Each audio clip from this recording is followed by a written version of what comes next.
In this section of training, we'll review some background information on basic consonant and vowel sounds. We'll go over some pronunciation tips and explore some rules and scripts that go with different consonants and vowels. Let's begin with two letters that are especially difficult for us to pronounce in isolation. The letters L and R are considered liquid sounds.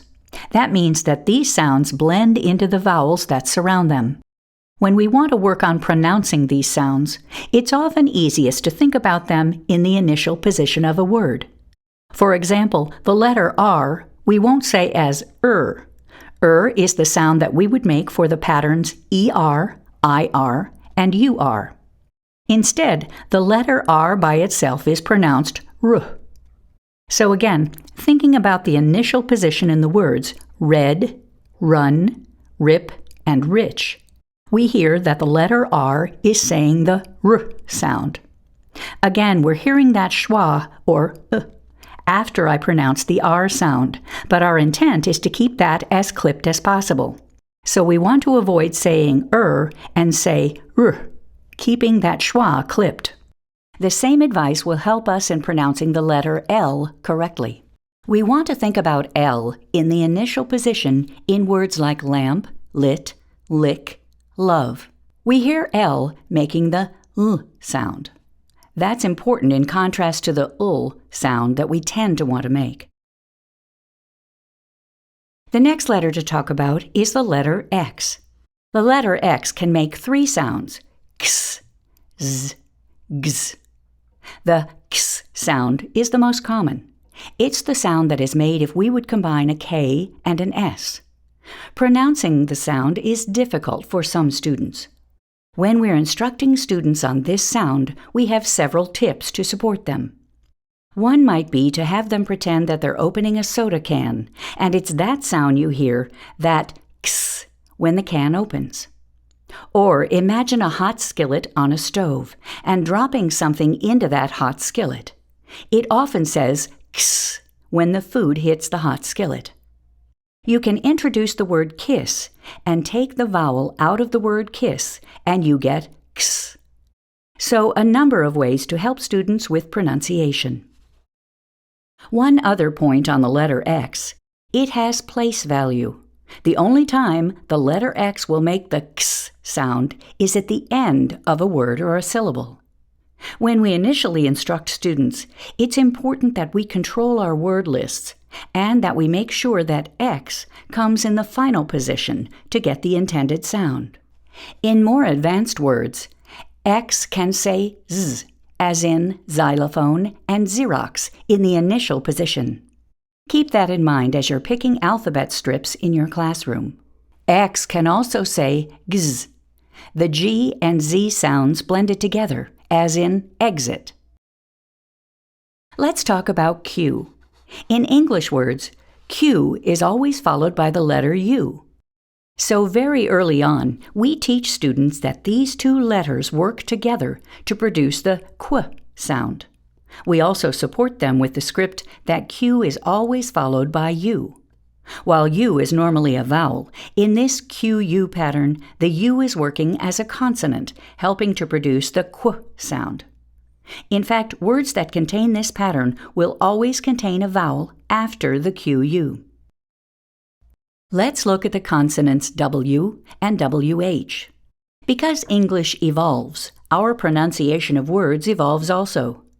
Initially, the sound for the letters WH was pronounced more as a breathy wh sound than the traditional w sound. But over time, the American pronunciation of both of these patterns sounds more similar than it does different. From a reading perspective, students tend not to struggle to pronounce either of these sounds. However, from a spelling perspective, knowing the w sound could be spelled either way can pose some difficulty. We'll discuss spelling options for these sounds later. The last letter to talk about is the letter S. The letter S makes two sounds. The first and most common sound is S. The second is Z, like the letter Z. A couple of notes to know about the second sound of Z. The z sound occurs at the end of a few short but very common words. Is, as, has, was, hers, and his. The letter S often says z when it falls between two vowels. Looking at the words rose, cause, easy, and cheese, the letter S is sandwiched between two vowels and says z. But not always, as in case and base. Suffix S can also say s and z, as in cars, sticks, cliffs, and cats. Sticking with the topic of the letter S and its two sounds, s and z, let's explore some advanced rules.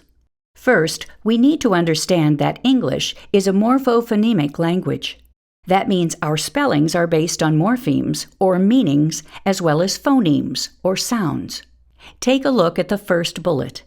It says a single S at the end of a noun is reserved to communicate meaning, so plural. A single S can also be required at the end of a verb for subject-verb agreement. Looking at the top row of words, we have cats, pets, ducks, and helps. So a single S there conveys meaning, plural. At the end of help, the S would be added to the verb when the noun is singular. The boy helps. So we need other spelling choices for spelling s and z. Have you ever wondered why words like dress and grass are spelled SS? Or fuzz is spelled ZZ? Well, SS and ZZ are the best choice for spelling at the end of a one-syllable word after one short vowel. So in dress, we have a one-syllable word. The S sound is coming after a short vowel, so we spell it SS. We call this the floss rule, or the floss plus Z rule. Let's review some basic vowel rules. To start, when is Y a vowel? At the beginning of a word or syllable, Y is a consonant and says Y, as in yes, yet, and canyon. Anywhere else in the word, Y is a vowel. So at the end of a one-syllable word, Y says I, as in my, try, and buy. At the end of a multisyllabic word, Y usually says E, as in happy or candy. But of course, we all know Y can also say I at the end of a two-syllable word. Reply, July. In the middle of a closed syllable, Y says I, like in gym or myth. Y can also be a member of a vowel team, like in AY, EY, or OY. To review, Y is a consonant at the beginning of a word. Y is a vowel anywhere else and can say I, E, or I. How about W? W is never a vowel. W is always a consonant or a member of a vowel team. Now let's address the two sounds of long U. As we mentioned a little earlier, the long U really makes two different sounds. Those sounds are U and oo. Pronounce U and listen carefully. Do you hear the Y sound in U? The reason for both sounds, U and oo, is an articulation issue. Try pronouncing the word rule saying U instead of oo. U, ul. That's hard to say, isn't it? Therefore, we use the oo to pronounce the word rule.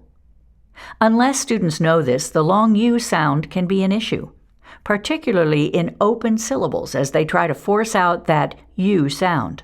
So they try to say br, U, or st, U, instead of the oo sound for brew or stew.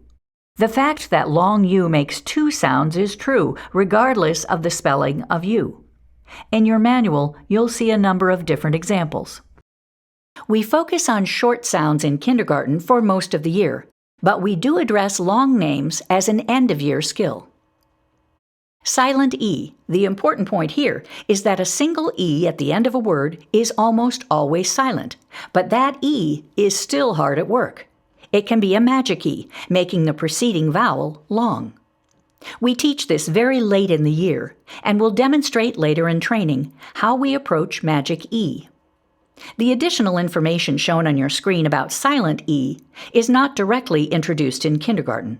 This is intended as teacher information. The important point is that a single E at the end of a word is almost always silent. This concludes the consonant and vowel sounds overview.